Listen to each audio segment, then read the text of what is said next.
Hi, and thank you for tuning in to the Daily Dose for Spiritual Growth. This week, we're talking about friendship. And we've been talking about two people in a friendship relationship, but today we're going to talk about a tribe, having a group of people who will do life with you and choosing the right people to be in it. Are these people that are going to challenge you to uphold your beliefs, your morals, your goals for your life? Or are these people that are actually challenging, encouraging you to make poor decisions and poor choices? Today, we're going to talk out of the book of Daniel. And if you go to Shrewsbury Assembly, you may remember a series that we did not too long ago called In the Fire that took us through the entire book of Daniel. It was awesome. But one thing you may have noticed is that we didn't really highlight the theme of friendship, although that is a theme in the book. Specifically, in the first few chapters, we see this beautiful group of brothers, you could say, some brotherly love between four specific men. It's Daniel, Shadrach, Meshach, and Abednego. And these guys were in it for the thick and the thin. They would encourage each other to stand up for what was right, to uphold their beliefs in honoring God, even when it would endanger their life. If you have time, I encourage you to read chapters 1 and 2, where we see them not eat what the king gave them because it was against their religious beliefs, and instead they went to only vegetables and water. We see them get some special privileges, but with the disclaimer that you better be as healthy as the rest. And God came through in a powerful way. We see that when Daniel is put in a position of power, what does he do? He says, "Hey, will you hire my friends?" And he gets all three of them jobs in the king's court. Pretty amazing. But here we find ourselves in chapter 3, where now something crazy happens. You see, King Nebuchadnezzar has a golden statue built, and he makes this decree that everybody, no matter who you are or where you are, when you hear the instruments play, you need to bow down and worship it. And this puts the men in a difficult situation, because not only was this something that went distinctly against their religious beliefs, it went against honoring the God that they served, but also death was on the line. Let's see what happens when they refuse to bow down. This is in Daniel chapter 3, beginning in verse 8. But some of the astrologers went to the king and informed on the Jews. They said to King Nebuchadnezzar, "Long live the king. You issued a decree requiring all the people to bow down and worship the gold statue when they hear the sound of the horn, the flute, the zither, the lyre, harp, pipes, and other musical instruments." Sounds like a band. That decree also states that those who refuse to obey must be thrown into a blazing furnace.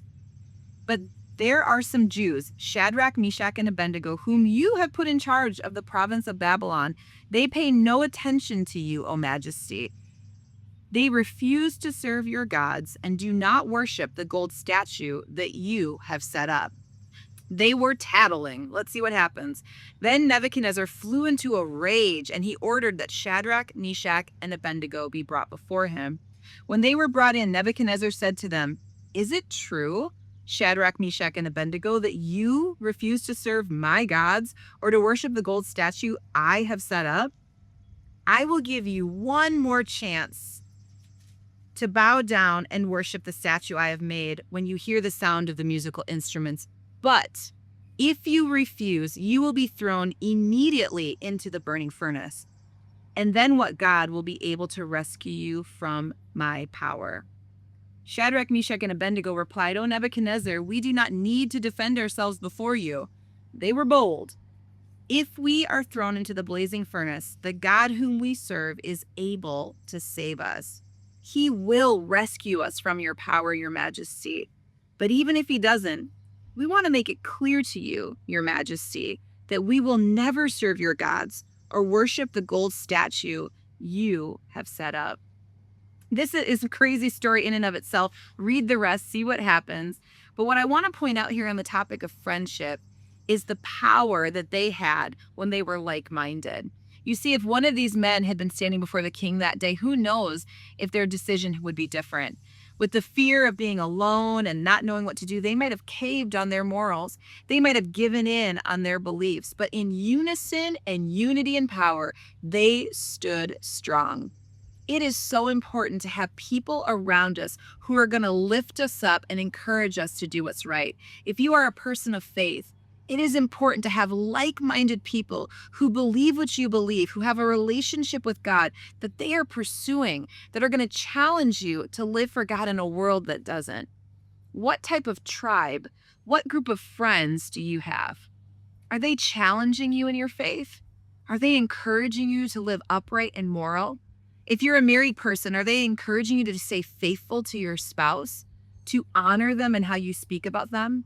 If you're a parent, are they encouraging you to put your family first and to pour into your children in those relationships? If you have a job, are your friends encouraging you to be a person of ethics, to work hard and be trustworthy and live with integrity? In your hobbies and habits, are your friends encouraging you to live a life that honors God in your actions and your attitudes and your speech? You see, who we spend our time with is who we will become like. And so think about your tribe. Is your tribe heading you in the direction that you want to go? Or are they holding you back? Are they actually the people that get you to make choices that the next day you regret? Think about that today.